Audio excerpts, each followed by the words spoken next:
Hello, good evening guys. आज का जो टॉपिक है वो है block diagram of computer. Computer system के अंदर क्या काम होता है और कैसे होता है, उनके जो ब्लॉक डायग्राम हैं उसके बारे में हम डिस्कस करेंगे।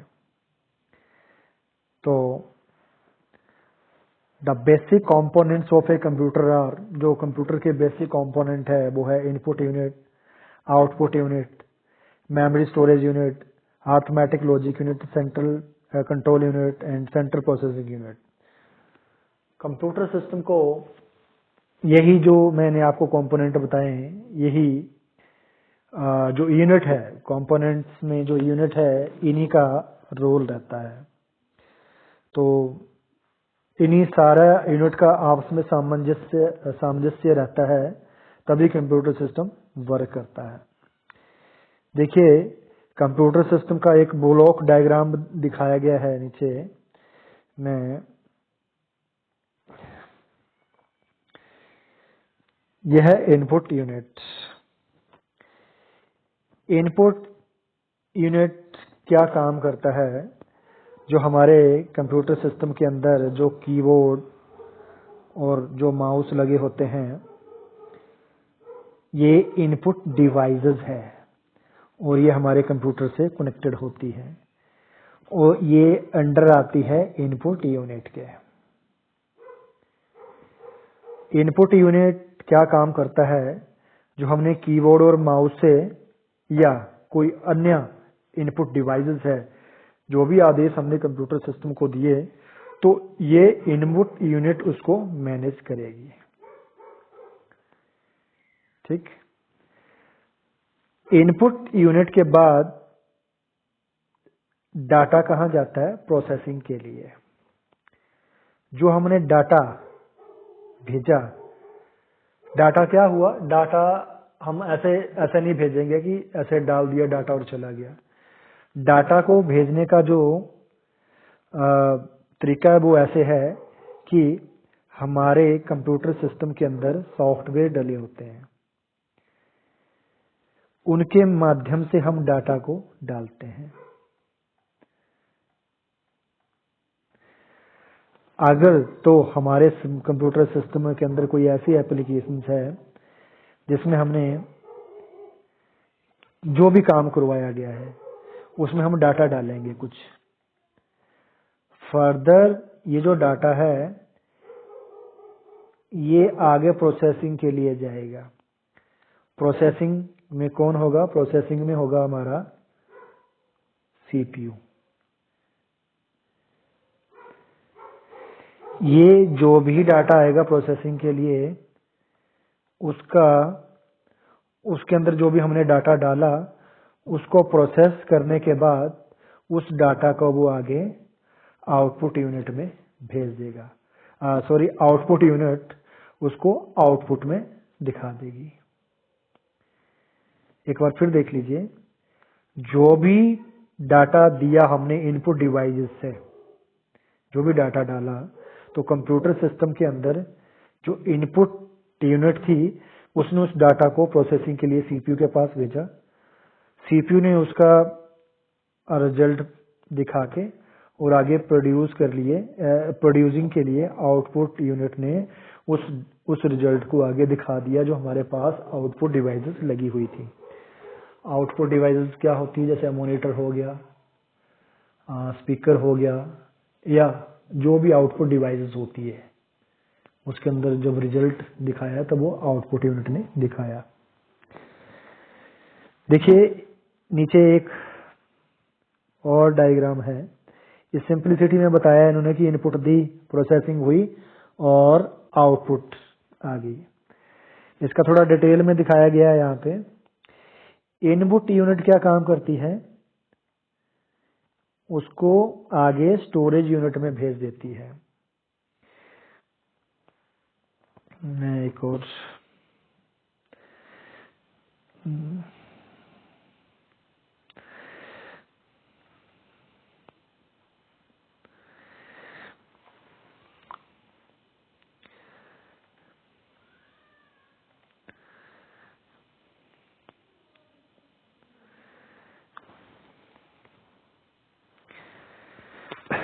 देखिए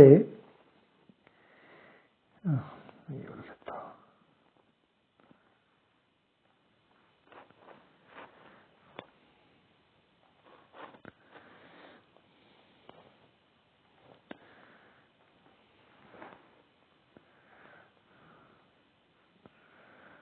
ये वाला चल नहीं रहा है।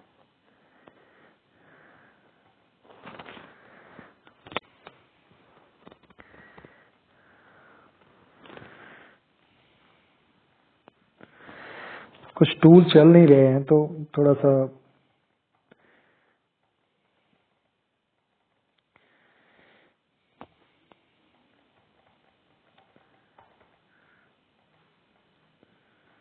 ये वाला चल पड़ा, ये वाला अब यही चल रहा है, ये नहीं चल रहा है।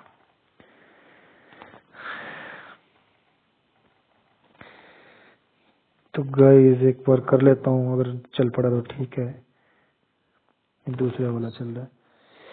चलो इसी से दिखा देते हैं। मान लो ये हमारे पास मॉनिटर है, ये सीपीयू है, ये कीबोर्ड है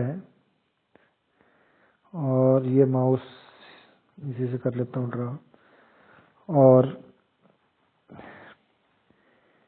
ये वायर से कनेक्टेड है सीपीयू के साथ। तो गाइस जो हम डाटा डालते हैं वो कीबोर्ड और माउस से डालते हैं, जो आमतौर पे जो डिवाइसेस देखते हैं हम यही देखते हैं। इसके अलावा और डिवाइसेस भी हो सकती है, इनपुट डिवाइस जिसके थ्रू हम डाटा डालते हैं कंप्यूटर को, पर जनरल पर्पस हमने यही देखा है, कंप्यूटर के साथ मतलब कीबोर्ड और माउस ही लगा होता है। दूसरा डिपेंड करता है कि यूजर के पास किस तरह का काम है, कि किससे वो इनपुट देता है, तो उसके पास कौन सी इनपुट डिवाइसेस हैं। तो ये डाटा इसको हम डालते हैं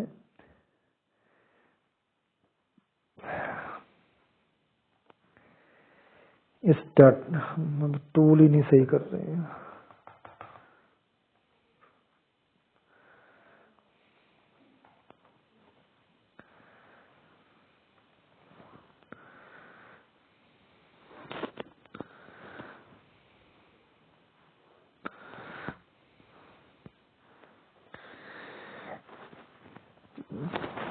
गाइस थोड़ा वो जो टूल्स है वो सही तरीके से काम नहीं कर रहा है। तो इनपुट यूनिट से डाटा स्टोरेज में गया। स्टोरेज में क्या होता है, स्टोरेज में हमारे पास दो तरह के स्टोरेज है, एक परमानेंट स्टोरेज है, एक टेम्परेरी स्टोरेज है। तो परमानेंट स्टोरेज वो होता है जहाँ पे डाटा परमानेंट स्टोर होता है, और टेम्परेरी स्टोरेज वो होता है जहाँ पे डाटा टेम्परेरी स्टोर होता है। जब तक कंप्यूटर सिस्टम को पावर मिली हुई है तब तक वो डाटा आपका टेम्परेरी स्टोरेज में रहेगा। तो अगर लाइट चली गई या कंप्यूटर बंद हो गया तो उसके बाद यहाँ से डाटा पास हो जाता है और परमानेंट मेमोरी में स्टोर रहता है। तो आप इसका एग्जांपल ये भी देख सकते हैं कि अगर आपने अपने मोबाइल के अंदर अगर डाटा को रखा हुआ है तो वो आपका परमानेंट स्टोरेज में रखा होगा। वो डाटा जब तक आप डिलीट नहीं करोगे तब तक वो वहां से डिलीट नहीं होगा। जब भी हम कोई ऐप खोलेंगे तो वो सेकेंडरी स्टोरेज डिवाइस से चलने के लिए वो टेम्परेरी डिवाइस में आएगा, मतलब वो रैम में चलने के लिए आता है। तो जब हम इस एप्लीकेशन को बंद कर देते हैं तो वो यहाँ से क्लोज हो जाता है और सेकेंडरी स्टोरेज में चला जाता है। तो इनपुट यूनिट कीबोर्ड और माउस से हमने जो डाटा डाला वो इनपुट यूनिट स्टोरेज यूनिट में लेके गई।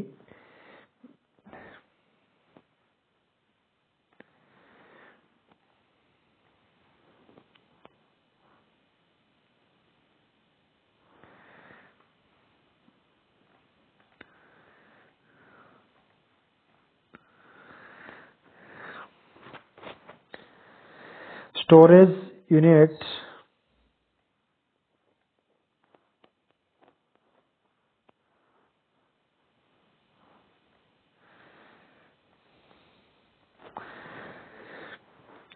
तो ये इनपुट यूनिट आगे स्टोरेज यूनिट के लिए डाटा भेजेगी, स्टोरेज यूनिट से डाटा आउटपुट यूनिट के लिए जाएगा।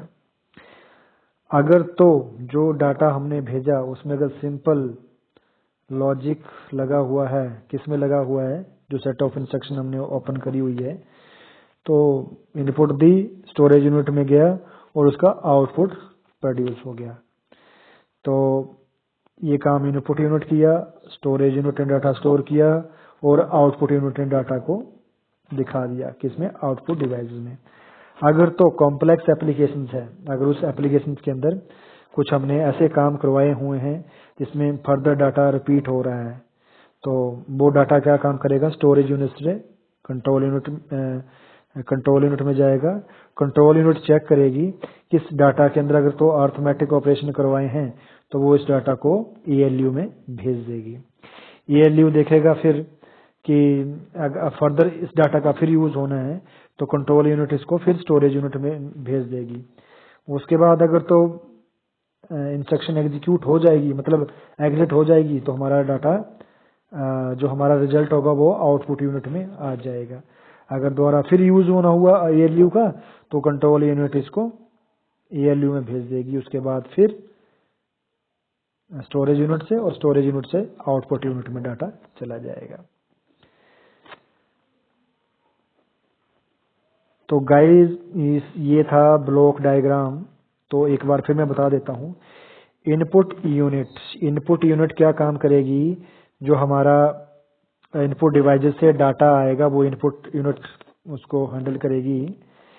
देखिए ये जो सारा काम है मैनेजमेंट का, इनपुट यूनिट से स्टोरेज यूनिट में डाटा भेजना, स्टोरेज यूनिट से फिर आउटपुट यूनिट में डाटा भेजना, फिर स्टोरेज यूनिट से ALU में डाटा भेजना, ये सारा जो काम है वो कंट्रोल यूनिट का है। जो सारा मैनेजमेंट कर रही है ये कंट्रोल यूनिट का काम है कि एक बार इनपुट में डाटा आ गया, इनपुट यूनिट में स्टोरेज में आ गया, फिर आउटपुट यूनिट में भेजना है कि ALU में भेजना है, सारा ओवरऑल जो है ये कंट्रोल यूनिट काम कर रही है। तो इसको डिटेल में भी पढ़ लेते हैं।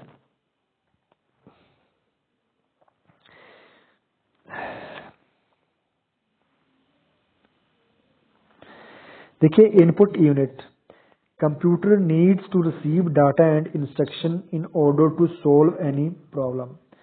कंप्यूटर को जरूरत होती है डाटा की और इंस्ट्रक्शन की in order to solve any problems.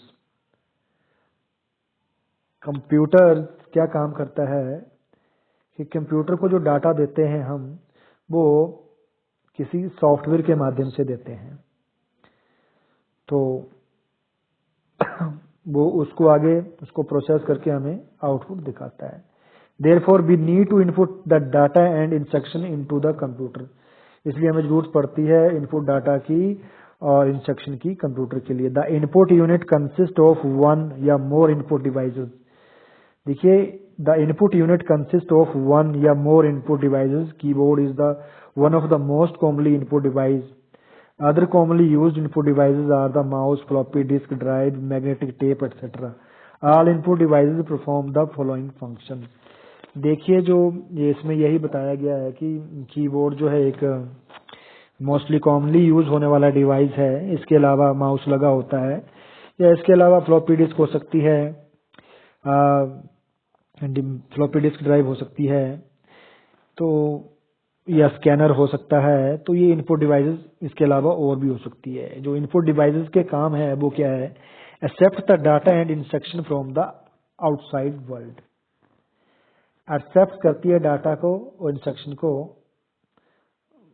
From the outside world. Means outside world means हम यूजर हम आउटसाइड वर्ल्ड से ही चलाएंगे, मतलब उनको जो आदेश देते हैं कौन देते हैं, यूजर देते हैं, जो उपयोग करता है वो देते हैं, उसको वो इंस्ट्रक्शन को एक्सेप्ट करती है। Convert it into from the computer can understand. Convert it to a form that the computer can understand. और ये इसको कन्वर्ट कर सकती है जिसको कंप्यूटर इसको अंडरस्टैंड कर सके। Supply the converted data to the computer system for further processing. और जो हमने इनपुट दी है कंप्यूटर सिस्टम को उसको प्रोसेसिंग के लिए आगे भेजती है। उसके बाद है storage unit. The storage unit of the computer hold data and instruction that are entered through the input unit. Input unit के माध्यम से जो इंस्ट्रक्शन आई वो आगे प्रोसेसिंग के लिए जब भेजनी है तो उस टाइम स्टोरेज यूनिट का यूज रहता है। मतलब प्रोसेसिंग से पहले जो डाटा आएगा इनपुट यूनिट से वो स्टोरेज यूनिट में जाएगा।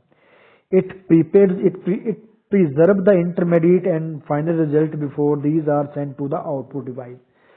देखिए इस स्टोरेज डिवाइसेस के अंदर जब तक फाइनल डाटा आउटपुट के लिए नहीं जाएगा तब तक ये डाटा आपका यहीं पे रहेगा स्टोरेज यूनिट में।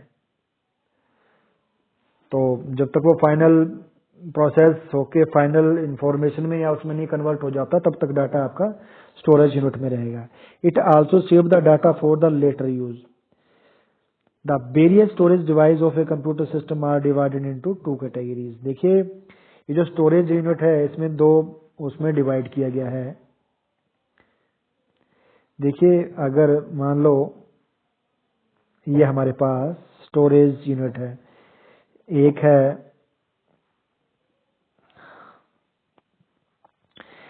है प्राइमरी स्टोरेज, एक है सेकेंडरी स्टोरेज। ये जो प्राइमरी स्टोरेज है यहाँ पे डाटा टेम्परेरी रहता है और ये जो सेकेंडरी स्टोरेज है यहाँ पे डाटा परमानेंट स्टोर रहता है।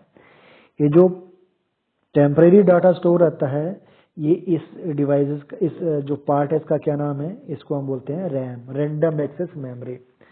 और जो सेकेंडरी स्टोरेज में जहाँ पे परमानेंट डाटा स्टोर रहता है ये हमारा मैग्नेटिक टेप होगी, हार्ड डिस्क होगी या जो भी हमारी स्टोरेज डिवाइस होती है, जैसे और भी हमारे जैसे एक्सटर्नल हार्ड डिस्क है जहाँ पे डाटा परमानेंट स्टोर रहता है। तो ये सेकेंडरी स्टोरेज डिवाइस की कैटेगरी में आता है। यहाँ पे डाटा परमानेंट स्टोर रहता है जब तक यूजर खुद डिलीट ना करे।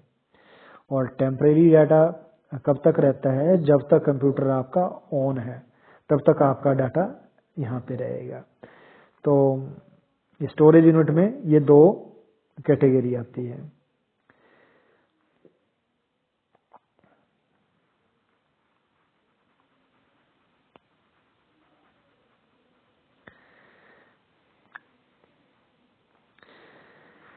Memory size. All digital computer use the binary system. देखिए जो कंप्यूटर सिस्टम है हमारा या जो भी डिजिटल डिवाइसेस है वो binary number system format use करती है। मतलब कंप्यूटर बाइनरी नंबर को समझता है, इसके अलावा कुछ नहीं समझता है। हम जो भी आदेश कंप्यूटर सिस्टम को दे रहे हैं वो हम तो अपनी हाई लेवल लैंग्वेज में समझ रहे हैं जो हम समझ जाते हैं, पर फर्दर जब कंप्यूटर समझता है उसको तो वो बाइनरी लैंग्वेज के द्वारा समझता है। मतलब 0 और 1 समझता है कंप्यूटर, 1 और 0 के सिवा कुछ नहीं समझता है। वो आगे उसको कन्वर्ट 1 0 में करता है, उसके बाद ये समझता है।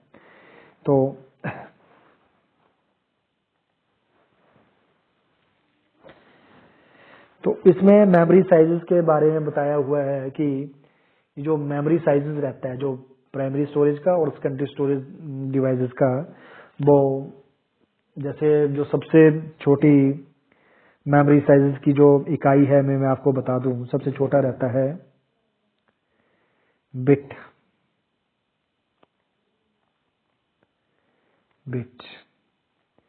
बिट क्या होता है, 0 या 1।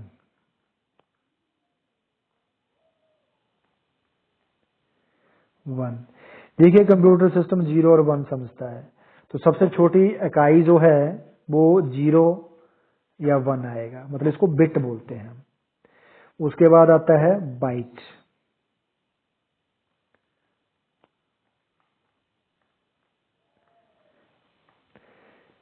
तो उसको डिटेल में तो नेक्स्ट चैप्टर में बताऊंगा, पर थोड़ा सा ओवरव्यू दे देता हूं। बाइट में क्या होता है, 8 बिट्स होती हैं, 1 2 3 4 1 0 1 1, मतलब 8 बिट होगी, 0 या 1 1, तो ये बाइट कहलाएगा। इसी तरह 1024 बाइट से 1 KB बनता है। और KB मीन्स किलोबाइट।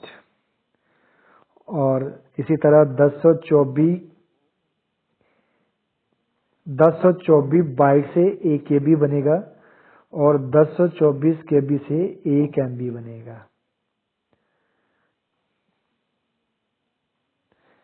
इसी तरह 1024 MB से 1 GB बनेगा। MB means megabyte, GB mean gigabyte.